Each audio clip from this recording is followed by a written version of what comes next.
சிறப்புரை தருவதற்காக தமிழக வெற்றி கழகத்தினுடைய தேர்தல் மேலாண்மை பொதுச் செயலாளர் திரு ஆதவ் அர்ஜுனா அவர்களை அன்போடு அழைக்கிறேன்.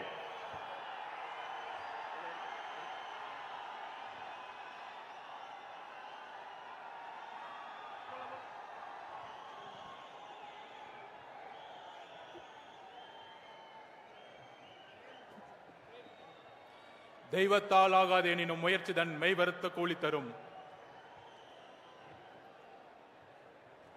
தம்பி தலைமை ஏற்கவா, தம்பி தலைமை ஏற்கவா அப்படின்னு அண்ணா கூறினார். 1967 எப்படி அண்ணா வந்து தம்பிகளை பார்த்து தம்பி தலைமை ஏற்கவா என்று அண்ணா தன்னுடைய தம்பிகளுக்கும் இளைஞர்களுக்கும் கூறினாரோ, அதே போல இந்த மதுரை மண்ணில், இந்த பாண்டிய நாட்டில் தமிழகத்தின் குரலாக 1967, 1977, 2026 உங்கள் விஜயாக முதலமைச்சராக உறுதியளிக்கக்கூடிய எங்களுடைய தலைவர் அவர்களே, பொதுச் செயலாளர் அவர்களே, என்னுடைய வணக்கத்தை கூறி, அதாவது நேற்றிலிருந்து ஒரு அரசியல்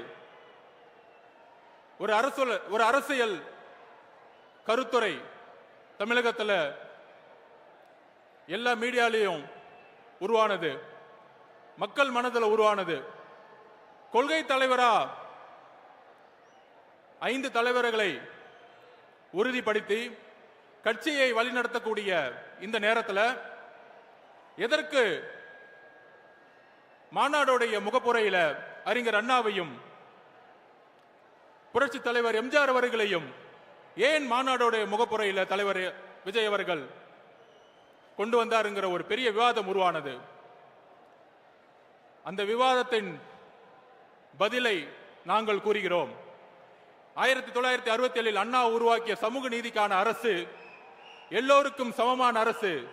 திராவிடம் என்றால் எல்லோருக்கும் சமமான, எல்லா சாதியும் எல்லா மதமும் தமிழ்நாட்டில் சமத்துவத்தை நோக்கிய ஒரு அரசியலையும், இளைஞர்களுக்கான அரசியலையும், ஊழலற்ற ஒரு அரசியலையும், சிறுபான்மைகளுக்கான ஒரு அரசியலையும், எல்லா மதங்களுக்கும் எல்லா சாதிகளுக்கும் ஒரு அரசியலை உருவாக்கினார்.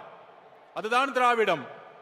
அந்த திராவிடத்தை வழிவந்து கலைஞர் கருணாநிதி அவர்களும் புரட்சி தலைவர் எம்ஜிஆர் அவர்களும் 1971 தேர்தலை எதிர்கொண்டார்கள். எம்ஜிஆர் அவர்கள் கலைஞர் கருணாநிதியுடன் தேர்தல் அரசியலை தன்னுடைய முழு தியாகத்தையும் உருவாக்கி மிகப்பெரிய வெற்றியை அடைந்தார்கள். ஆனால் 1971 மிகப்பெரிய வெற்றி பெற்ற பிறகு அண்ணா உருவாக்கிய கொள்கையிலிருந்து, சமூக நீதியிலிருந்து, ஊழலற்ற ஆட்சியிலிருந்து தன்னுடைய குடும்பத்திற்கான கட்சியாக கலைஞர் கருணாநிதி அவர்கள் மாற்றிய பொழுது அன்றைக்கு குரல் கொடுத்தார். 1972 புரட்சி தலைவர் எம்ஜிஆர் அவர்கள் கட்சியை உருவாக்கினார். அந்த கட்சியை உருவாக்கி 1977 மிகப்பெரிய அரசியல் வெற்றியை பெற்றார். ஆக அண்ணா அவர்களுடைய குறிக்கோளை கலைஞர் கருணாநிதி அவர்கள் தன்னுடைய குடும்பத்திற்காகவும் தன்னுடைய ஊழலுக்காகவும் திமுக கட்சியை மாற்றிய பொழுது புரட்சி தலைவர் உருவானார். இன்றைய காலகட்டம் என்ன? இன்றைக்கு தமிழகத்தை ஆண்டு கொண்டிருக்கின்ற திரு மு க ஸ்டாலின், முதலமைச்சர் திரு மு க ஸ்டாலின் அவர்கள் தன்னுடைய தந்தையிலிருந்து ஒரு பாடத்தை கத்துக்கிட்டாரு. என்ன பாடம்? திரு கலைஞர் கருணாநிதி அவர்கள் தன்னை சுத்தி இருக்கக்கூடிய ஒரு 10 குடும்பத்துக்கும் சேர்த்து ஒரு மிகப்பெரிய ஊழல் சாம்ராஜ்யம் உருவாக்கினார்.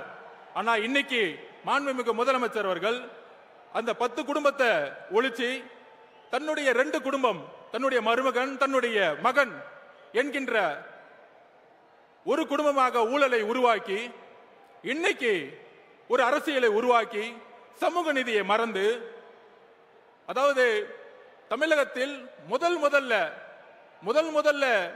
ஒரு அமெண்ட்மெண்ட் கொண்டு வந்தாங்க சோசியல் ஜஸ்டிஸ்க்காக. ஆனா இன்னைக்கு சாதிவாதி கணக்கெடுப்பு நடத்த மாட்டாரு. ஏன்னா அதுதான் பிஜேபியோடைய ஒரு உறவு. அதுக்கப்புறம் இன்னைக்கு ஊழல் மட்டுமே இருக்கக்கூடிய திரு முதல்வர் அவர்கள் சமூக நீதியை மறந்தாரு, சாதி அரசியலை உருவாக்கினாரு, ஊழலை உருவாக்கினாரு. இன்னைக்கு மதுரை மண்ணில் இருக்கக்கூடிய அமைச்சர் மூர்த்தி இருக்கிறாரு. இந்த மாநாட்டிற்கு எத்தனை தடைகளை உருவாக்கினார் தெரியுமா? அத்தனை தடைகளும் உடைச்சு இங்க நின்னுக்கிற கூட்டம் தான் நம்மளுடைய தமிழக வெற்றி கழகத்துடைய கூட்டம். இந்த மதுரை மண்ணிலிருந்து சொல்லிடுறேன், இந்த மதுரை மண்ணுடைய பிடி பழனிவேல் தியாகராஜன் சொன்னார், இந்த ஆட்சிக்கு வந்தவொடனே மருமகனும் மகனும் மிகப்பெரிய ஊழலை செஞ்சுட்டாங்கப்பா. அப்படி சொன்ன உண்மைக்காக இன்னைக்கு அமைச்சரவையிலிருந்து ஓரம் கட்டப்பட்டாரு. ஆனா இன்னைக்கு யாரு இருக்கா?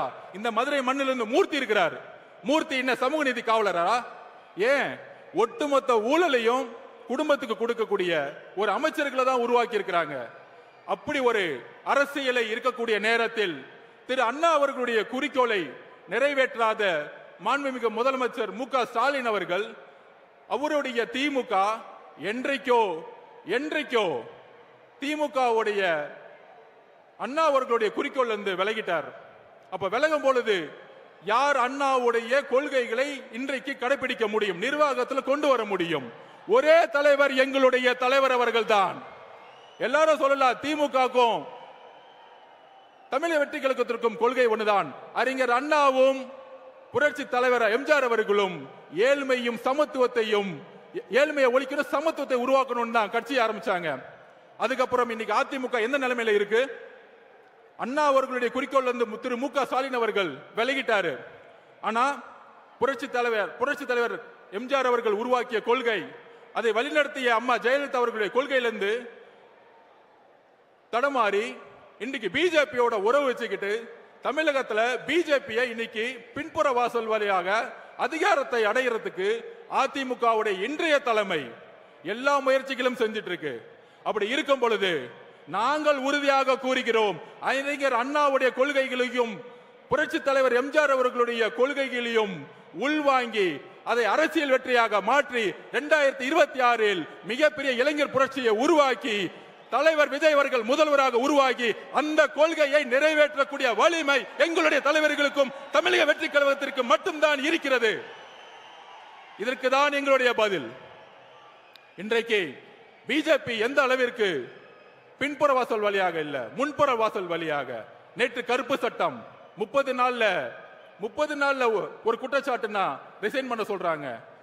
அந்த அளவிற்கு கருப்பு சட்டத்தை மாநில சுயாட்சிக்கு எதிராக பிஜேபி தன்னுடைய கொள்கைகளை உள்வாங்கி கொண்டிருக்கிறது.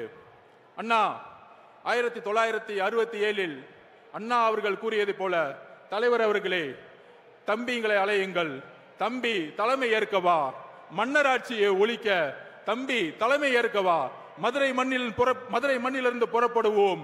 மதுரையை எப்படி பாண்டிய மன்னர்கள் மக்களுக்கான ஒரு அரசை உருவாக்கினாரோ அப்படி ஒரு அண்ணா அவர்களை கூறியதை போல ஏழைகளுக்கான அரசாக, ஒரு நேர்மையான அரசாக உருவாக்க எங்கள் தலைவரை நாங்கள் அழைக்கிறோம். தம்பி வா, தலைமை ஏற்கவா. நன்றி, வணக்கம்.